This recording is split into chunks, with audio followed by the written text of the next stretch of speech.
Reverse sweep ni Tura nagpakilala at Ateneo supalpal na naman, De Guzman pang-rookie pa rin ang galawan.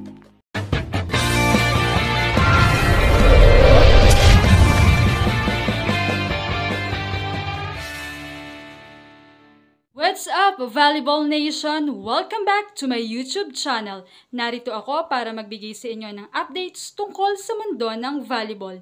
Pero bago yan, don't forget to subscribe and hit the notification bell para updated ka sa aking mga videos. Isa na namang 5-setter match ang inihatid sa atin ng koponan ng Ateneo Lady Eagles at Adamson Lady Falcons, kung saan nga ay kapwa naggitgitan para makuha ang panalo.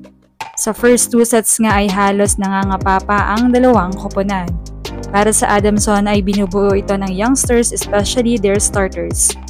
Habang sa Ateneo naman ay halos seniors na, kung saan binubuo pa rin ni De Guzman, Fujimoto, Sulit at Minor. Una na ngang nakaalamang ang Ateneo at nakuha ang first 2 sets. At sa satuan nga ay inilabas na si Nike dahil sa right ankle injury nito. Pero okay pa rin naman ito sa bench. Habang kinarna naman ng Adamson ang Lady Eagles sa 3rd and 4th set. Kaya naman nabitbit nila ang laban sa 5th set.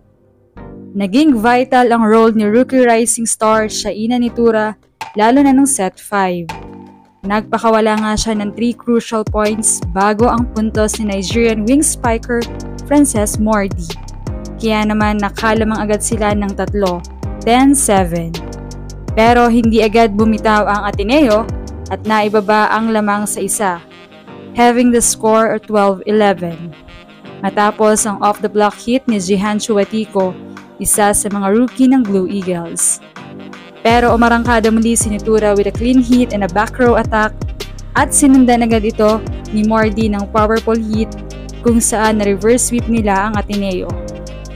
Talaga namang ang 19-year-old rookie of Adamson ay maagang nagpakilala sa UAAP tallying 33 big points, kung saan nakuha agad nito ang record sa UAAP rookie scoring record at naungusan nito si reigning Rookie of the Year, Angge Poyos with 31 points noon.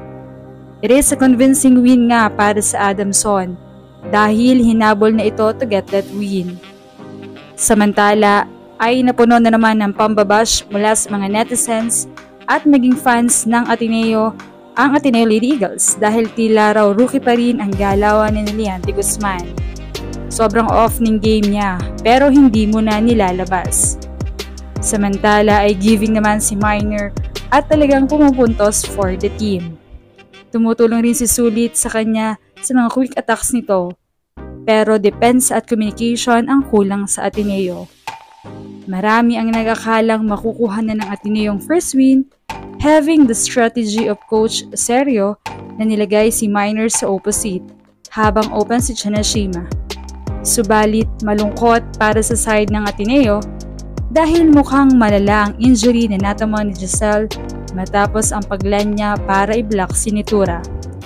Samantala ay makakaharap naman ng Adamson ang De La Salle sa sunod nilang laban, habang big challenge naman for Ateneo dahil makakalaban nila sa sunod na game ang defending champs and new Lady Bulldogs. Anong masasabi niyo rito? Leave a comment below. Thank you for watching and don't forget to subscribe. We'll be right back.